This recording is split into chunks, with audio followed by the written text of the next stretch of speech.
Hi hello నమస్తే. ఈరోజు మన విశిష్ట అతిథి వచ్చేసి కోడూరు గ్రామ పంచాయతీకి సంబంధించి స్థానికంగా రవి ముదిరాజ్ గారు అయితే మనతో ఉన్నారు. ప్రస్తుతం రాష్ట్ర వ్యాప్తంగా దేశవ్యాప్తంగా లోక్సభ ఎలక్షన్కి సంబంధించిన ఒక హడావిడి అయితే కొనసాగుతుంది. ఎగ్జాక్ట్లీ ఈ రోజుకి వారం రోజుల సమయం అయితే మిగిలింది. సో ఈ ఎలక్షన్కి సంబంధించి స్థానికంగా కోడూరు గ్రామ పంచాయతీ పరిధిలో ఇంటింటి ప్రచారంలో ప్రజలకు నుంచి ఎటువంటి స్పందన వస్తుంది ఏంటిదని చెప్పేసి స్థానికంగా రవి గారు అయితే మనతో ఉన్నారు. సో వారి మాటల్లోనే తెలుసుకునే ప్రయత్నం అయితే చేద్దాం. నమస్తే. సో ఎలా ఉందన్న ఇంటింటి ప్రచారంలో ప్రజల నుంచి స్పందన ఏ విధంగా వస్తున్నది? ఉన్న పరిస్థితులు అయితే జనాలందరూ కొంచెం అలర్ట్ అయినారు కాబట్టి ఖచ్చితంగా జనాల నుంచి మంచి రెస్పాన్స్ వస్తూ ఉంది. ప్లస్ ఇప్పుడు రాష్ట్ర ప్రభుత్వం మనం కాంగ్రెస్ ప్రభుత్వం ఏర్పడిన తర్వాత జనాలందరూ భయాభ్రాంతులను వదిలేసి స్వేచ్ఛగా జీవించే స్వేచ్ఛ హక్కు లభించిందని చెప్పేసి ప్రజలందరూ మాకు ఆనందాన్ని వ్యక్తం చేస్తున్నారు. మేము ప్రతి ఇంటికి వెళ్ళి ప్రచారం నిర్వహిస్తున్నప్పుడు ప్రజలు వారు ఇచ్చినటువంటి గవర్నమెంట్ ఇచ్చినటువంటి 6 గ్యారంటీల గురించి వాళ్ళే మాకు క్షుణ్ణంగా వివరిస్తున్నారు. అవి ఆలస్యం కావడానికి కారణం ఏంటని కూడా వాళ్ళు క్లియర్గా చెప్తా ఉన్నారు.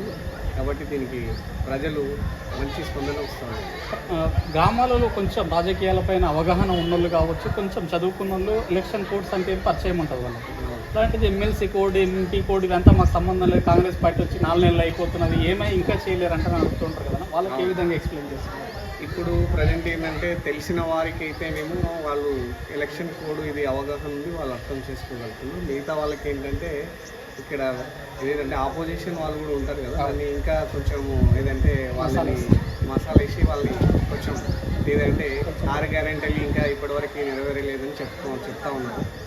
దానివల్ల వాళ్ళు జనాలకు కొంతమంది తెలియని వాళ్ళకి కూడా ఇదేంటే election code, MLC election code కానివ్వండి, తర్వాత ఇప్పుడు వచ్చినటువంటి జేఎన్టీ కోడ్ కానివ్వండి, ఈ కోడ్ వల్ల మనకి ఉన్నటువంటి 6 గ్యారెంటీలు ఆలస్యమైనవని వాళ్ళకి చెప్తా ఉన్నాం. వాళ్ళు కూడా అర్థం చేసుకుంటున్నారు, మంచి రెస్పాన్స్ ఇస్తున్నారు. సో మహబూబ్ నగర్ రూరల్ మండలంలోనే అతిపెద్ద గ్రామ పంచాయతీ కోడూరు. ఇది కొంతమేరకు ఇంతకుముందు వరకు ఒక బీఆర్ఎస్కి కంచుకోట అనే విధంగా ఉండేది. ఇక్కడ ఉన్న నాయకుల వల్ల కావచ్చు. సో ఏదేమైనా అలాంటి కంచుకోటలో ఈసారి మెజారిటీ సాధించడం సాధ్యమే అంటారు? ఈసారి ఖచ్చితంగా మహబూబ్ నగర్ రూరల్లో ఖచ్చితంగా ఏంటంటే మా గ్రామం నుండి ఖచ్చితంగా కాంగ్రెస్ పార్టీకి మెజారిటీ ఖచ్చితంగా చేసి చూపిస్తాము. ఎందుకంటే ఇప్పటివరకు ఇంతకుముందు గత ఎలక్షన్లో, అసెంబ్లీ ఎలక్షన్లో చాలా మటుకు ఎస్సీ ఎస్టీలను కానివ్వండి, వాళ్ళు ఏంటంటే కొన్ని స్కీమ్స్ మీకు అవైలబుల్గా ఉన్నాయి, అవి అన్నీ మీకు స్కీమ్స్ అందుబాటులో వచ్చేసినాయి. కాకపోతే ఎలక్షన్ కోడ్ వల్ల ఆగినవి. మీకు ఏ ఎలక్షన్ కోడ్ వెంబడే ఇది అయిపోయిన వెంబడే మీకు ఇస్తామని చెప్పేసి చాలామందికి మోచేతికి బెల్లం పెట్టి నాకు అని చెప్పేసి మాయమాటలు చెప్పేసి అది వాళ్ళు ఇప్పుడు అర్థం చేసుకున్నారు. కాబట్టి ఈ ఎలక్షన్లో వారు ఏ విధమైనటువంటి మాయమాటలు చెప్పినా నమ్మే పరిస్థితిలో లేరు. కాబట్టి ఖచ్చితంగా కాంగ్రెస్ పార్టీకి మా విలేజ్ తరఫున భారీ మెజారిటీ తీసుకొచ్చి చూపిస్తాము. సో ప్రస్తుతం ఏదైతే అసెంబ్లీ పరిధికి సంబంధించి ఎన్ఎం శ్రీనివాసరెడ్డి గారు కాంగ్రెస్ పార్టీకి సంబంధించిన ఎమ్మెల్యే, సీఎం గారు ఇదే ప్రాంతానికి సంబంధించిన ఆయన నియోజకవర్గం కూడా మహబూబ్ నగర్ పార్లమెంటు పరిధిలోనే ఉంది. అలాంటిది సీఎం ప్లస్ ఎమ్మెల్యే, ఎంపీ కూడా గెలిస్తే ఇక మీకు నిధుల విషయంలో, ఫండింగ్ విషయంలో, గ్రామానికి సంబంధించి కావచ్చు, పార్లమెంటు మహబూబ్ నగర్ ఇక అభివృద్ధి విషయంలో పరుగులు పెడుతుంది అనుకోవచ్చాను? ఖచ్చితంగా అండి. ఎందుకంటే మనకి ఇప్పుడు ఉన్నటువంటి పార్లమెంట్ అభ్యర్థి ఎవరైతే ఉన్నారో చల్లా వంశీచంద్రారెడ్డి గారు, వారి మీద యువత చాలా ఆశలు పెట్టుకొని ఉంది. ఇప్పుడు మనకు అతను గెలిస్తే కనుక యువతకి చాలా ప్లేస్మెంట్స్ వస్తాయని చెప్పేసి చాలా ఆశలు పెట్టుకున్నారు. దానికి తోడు ఈ జిల్లాకు సంబంధించినటువంటి వ్యక్తి రేవంత్ రెడ్డి గారు సీఎంగా ఉన్నారు. మనకు అన్ని అడ్మినిస్ట్రేషన్ తెలిసినటువంటి వ్యక్తి మన ఎన్ఎం సీనన్న గారు ఎమ్మెల్యేగా ఉన్నారు.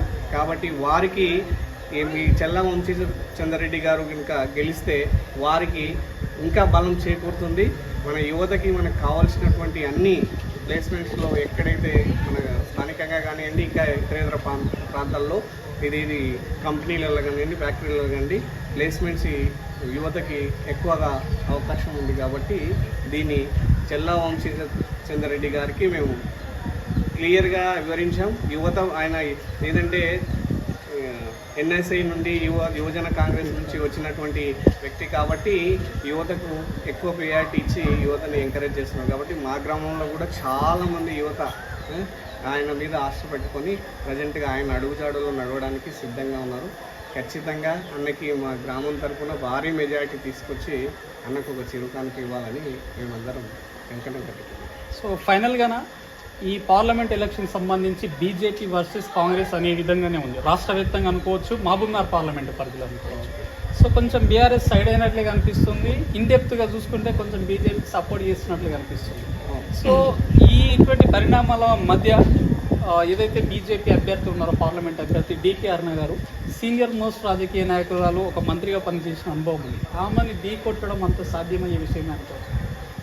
అయితే ఈ విషయంలో అయితే ఇప్పుడు ప్రజెంట్గా పార్లమెంటు మన మహబూబ్నగర్ పార్లమెంట్ అభ్యర్థులలో బీఆర్ఎస్ నుంచి చూసుకున్నట్లయితే శ్రీనివాస్ రెడ్డి కానివ్వండి, తర్వాత ఇక్కడ మన కాంగ్రెస్ పార్టీ నుంచి చెల్లా వంశీచందర్ రెడ్డి గారు కానివ్వండి, డీకే అరుణ కానివ్వండి, ఈ ముగ్గురు వ్యక్తులలో అన్ని విషయాలపైన సంపూర్ణ అవగాహన కలిగినటువంటి వ్యక్తులలో మంచి యువ నాయకత్వం ఉన్నటువంటి వ్యక్తి, మంచి ఉన్నటువంటి వ్యక్తులలో మన పార్లమెంట్ అభ్యర్థి అయినటువంటి చెల్లా వంశీచంద్ర రెడ్డి గారు ఆ ఇద్దరు వ్యక్తుల కంటే కూడా 100%, 100కి 100% చాలా మంచి వ్యక్తి. కాబట్టి ఖచ్చితంగా ఆ వ్యక్తికి సపోర్ట్ చేయడానికి అందరూ మద్దతుగా వస్తున్నారు. ప్లస్ ఇంకొకటి ఏంటంటే ఇప్పుడు ఉన్నటువంటి బీఆర్ఎస్ ఓట్ బ్యాంక్ ఏదైతే ఉందో ఆ ఓట్ బ్యాంక్ కొంతవరకు బీజేపీ కన్వర్ట్ అయ్యేటటువంటి అవకాశం ఉంది. కానీ ఆ ఓట్ బ్యాంక్ని మన వైపు మళ్లించే విధంగా మేము ప్రయత్నాలు చేస్తూ ఉన్నాం. జనాలు ఇంకొకటి ఏంటంటే బీజేపీ వాళ్ళు శ్రీరాముని ప్రజెంట్గా మాట చెప్తూ రామ మందిరం నిర్మించిన దాన్ని పట్టుకొని ప్రజెంట్గా వారిని ఎలాంటి అభివృద్ధి చేయకపోయినా సరే అదొక్క నినాదంతో వాళ్ళు ముందుకెళ్తా ఉన్నారు. ఖచ్చితంగా చదువుకున్నటువంటి వ్యక్తులు కానివ్వండి, తెలివైనటువంటి వ్యక్తులు ఎవ్వరు కూడా బీజేపీకి ఓటేసే ప్రసక్తే లేదు. ఈసారి ఖచ్చితంగా నరేంద్ర మోడీకి మంచి గుణపాఠం చెప్తారు. ఎందుకంటే ఇన్ని సంవత్సరాలు ప్రజెంట్గా కేంద్రంలో ఉన్నటువంటి ప్రభుత్వం యువతకు కానివ్వండి, మన జిల్లాకు కానివ్వండి, మన రాష్ట్రానికి కానివ్వండి ఇప్పటి వరకు చేసిందైతే ఏం లేదనేది అందరికీ తెలుసు. కాబట్టి ప్రతి ఒక్కరూ ఇప్పుడు అందరూ రియలైజ్ అయింది. కాబట్టి ఈ ఎలక్షన్లో ఖచ్చితంగా నరేంద్ర మోడీని ఖచ్చితంగా గద్దె దింపే ప్రయత్నం అయితే ఖచ్చితంగా జరిగింది. స్థానికంగా కోడూరు గ్రామ పంచాయతీ నుంచి ఎంత మెజార్టీ ఇవ్వబోతున్నారు అనుకోవచ్చు? గత ఎలక్షన్లో చూసుకున్నట్లయితే మనము మన దగ్గర ఉన్నటువంటి ఇక్కడ ప్రజెంట్గా మీరు ఇంతకు ముందు అన్నట్టు బీఆర్ఎస్ పార్టీ కోడూరులో కంచుకోట అని చెప్పారు కదా, దాని కొంత ఏంటంటే మన దగ్గర ఉన్నటువంటి వ్యక్తి ఒక తిమింగలం లాంటి వ్యక్తి ఉన్నారు మన దగ్గర. ఇక్కడ అలాంటి వ్యక్తిని తట్టుకొని మొన్న ఎలక్షన్లో మేము 670 ఓట్లు తీసుకురావడం జరిగింది. ఇప్పుడు ఖచ్చితంగా బీఆర్ఎస్ పార్టీ కంటే మనం ఒక 200 ఓట్లు అధికంగా తీసుకురావడానికి మేము అహర్నిశలు అయితే మెజార్టీ రానివ్వు 100%. ఖచ్చితంగా ఇదేంటంటే ఇంతకుముందు బీజేపీ వాళ్ళకి ఇక్కడ 190 ఓట్స్ వచ్చినాయి. కాబట్టి ఈసారి ఖచ్చితంగా జనాలందరూ ఏంటంటే గవర్నమెంట్ చేంజ్ అయినా ఇక్కడ ఉన్నటువంటి స్థానికంగా ఉన్నటువంటి ఎమ్మెల్యే శ్రీనివాస్ గౌడ్ గెలిచే అవకాశాలు ఉన్నాయని చెప్పేసి కొంతమంది ఆయన ప్రలోభాలకు లోబడి ఓటేసినటువంటి సందర్భాలు ఉన్నాయి. కాబట్టి ఇప్పుడు ఆ సిచ్యువేషనే లేదు. అందరూ ప్రశాంతంగా ఉన్నారు. స్వచ్ఛందంగా వారి ఓటుని బ్యాలెట్ బాక్స్ ఓటు కేంద్రాలకు వచ్చి స్వచ్ఛందంగా వారు ఓటు వేసే విధంగా వాళ్ళు మాకు ఇదేది అంగీభావం తెలుపుతున్నారు. కాబట్టి ఖచ్చితంగా కాంగ్రెస్ పార్టీకి భారీ మెజారిటీ ఇక్కడ నుంచి తీసుకురావడానికి మేము సాక్ష్యం. సో బీఆర్ఎస్ కోటలు బద్దలైపోతాను ఇది మాత్రం 100% అండి. ఈ ఎలక్షన్ తర్వాత బీఆర్ఎస్ ఉండదనేది ప్రతి ఒక్కరికి తెలిసినటువంటి విషయమే. ప్రతి ఒక్కరు నుంచి వస్తున్నటువంటి నినాదం కూడా ఒకటే. వాళ్ళలో ఉన్నటువంటి బీఆర్ఎస్ నాయకులే చెప్తా ఉన్నారు, మేము బీఆర్ఎస్ పార్టీకి వేసే ఓటు వృధా అయిపోతుంది, కాబట్టి ఖచ్చితంగా ఈ ఓటుని కాంగ్రెస్కే వేయాలని ఎక్కువ శాతం మంది చెప్తా ఉన్నారు. ప్లస్ ఇంకొంతమంది మాత్రం బీజేపీకి వేసే ఆలోచనలో ఉన్నారు. వాళ్ళని కూడా మనం కన్విన్స్ చేసి కాంగ్రెస్కి వేసే విధంగా మనం ప్రయత్నాలు చేస్తున్నాం. ఖచ్చితంగా ఈ ఎలక్షన్తో ఇక్కడ ఉన్నటువంటి మా గ్రామంలో ఉన్నటువంటి మెజారిటీ, ఇంతకుముందు బీఆర్ఎస్కి ఉన్నటువంటి మెజారిటీ ఈ ఎలక్షన్తో ఖచ్చితంగా మీరు అన్నట్టుగా మేము బద్దలు కొడతామని చెప్పేసి చాలా దర్శనం చేస్తాం. సో ఫైనల్గా కరెక్ట్ ఈ రోజుకి వారం రోజులు అయితే సమయం ఉంది. దీనికి సంబంధించి మీ పార్లమెంటు పరిధిలో ఉన్న ప్రజలకు కావచ్చు, మీ గ్రామ ప్రజలకు ఏం చెప్పదలుచు? ఖచ్చితంగా ఈ ఎలక్షన్స్ మనం ఇప్పుడు ఇంతవరకు జరిగిన ఎలక్షన్స్ మన రాష్ట్ర బాగోగుల గురించి, మన రాష్ట్రానికి ప్రజెంట్గా పట్టిన చీడ పీడని వదిలించుకోవడం గురించి నిర్వహించాం. ఇప్పుడు జరగబోయే ఎలక్షన్ను మన దేశ సంరక్షణ కోసం చేసేటటువంటి ఎలక్షన్స్. కాబట్టి ప్రతి ఒక్కరూ దేశంలో ఉన్నటువంటి కేంద్ర ప్రభుత్వాన్ని గద్దెదించి మనం అనుకున్నటువంటి ప్రభుత్వం నెరవేరాలంటే ఖచ్చితంగా మనందరం ముందు చూపుతోటి ఆలోచన చేసి దేశ భౌతవ్యం మంచిగా ఉండాలంటే ఖచ్చితంగా కేంద్రంలో ఖచ్చితంగా కాంగ్రెస్ ప్రభుత్వమే ఉండాలి. కాబట్టి అందరూ ముందు చూపుతో ఈసారి ఖచ్చితంగా కాంగ్రెస్ పార్టీకి ఓటేసి రాహుల్ గాంధీ గారిని ప్రధానమంత్రి చేసి, ఎందుకంటే రాహుల్ గాంధీ గారు కుటుంబం మొత్తం త్యాగాలపైన ఉన్నటువంటి కుటుంబం. వాళ్ళు సంపాదించుకోవాలనుకుంటే దాదాపుగా 1000 కోట్లు సంపాదించుకోవచ్చు. కానీ ఇప్పుడు వాళ్ళు ఉండేది కూడా కిరాయిలలో ఉంటుందంటే జనాలు అందరికీ అర్థమైంది. రాహుల్ గాంధీ గారు చేసినటువంటి పాదయాత్ర వల్ల దేశ జనాలందరూ కూడా వాళ్ళని హర్షిస్తున్నారు. కాబట్టి ఖచ్చితంగా మనకు రాహుల్ గాంధీ ప్రధానమంత్రి అయ్యే అవకాశాలు 100కి 100% ఉన్నాయి. కాబట్టి ఖచ్చితంగా జనాలందరూ కాంగ్రెస్ వైపే ఉన్నారు.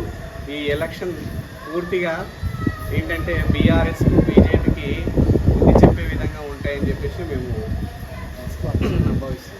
సో ఇది ఏదేమైనా ఈ రాబోయే పార్లమెంట్ ఎలక్షన్కి సంబంధించి 100% కాంగ్రెస్ పార్టీ జెండా ఎగరవేయడం ఖాయం మహబూబ్నగర్ పార్లమెంటు పరిధిలో అని చెప్పేసి, ఏదైతే కోడూరు గ్రామ పంచాయతీకి సంబంధించి కూడా బీఆర్ఎస్ కంచుకోటలు బీటలు వారే సమయం ఆసన్నమైందని చెప్పేసి ఒక ధీమా అయితే వ్యక్తం చేయడం జరిగింది. సో ఏదేమైనా పక్కా రాబోయే వారం రోజుల్లో కోడూరు గ్రామ పంచాయతీ పరిధి నుంచి కావచ్చు మొత్తం రాష్ట్ర వ్యాప్తంగా కాంగ్రెస్ పార్టీ మారుమోగడం ఖాయమని చెప్పేసి, ఇది కూడా స్థానికంగా సీఎం రేవంత్ రెడ్డి గారి నియోజకవర్గం కూడా ఇదే పార్లమెంటు పరిధిలో ఉంది కాబట్టి ఆయనకు ఒక చిరు కానుకగా ఇవ్వబోతున్నామని చెప్పేసి సో మన రవి గారి మాటలో తెలుసుకునే ప్రయత్నం అయితే చేసి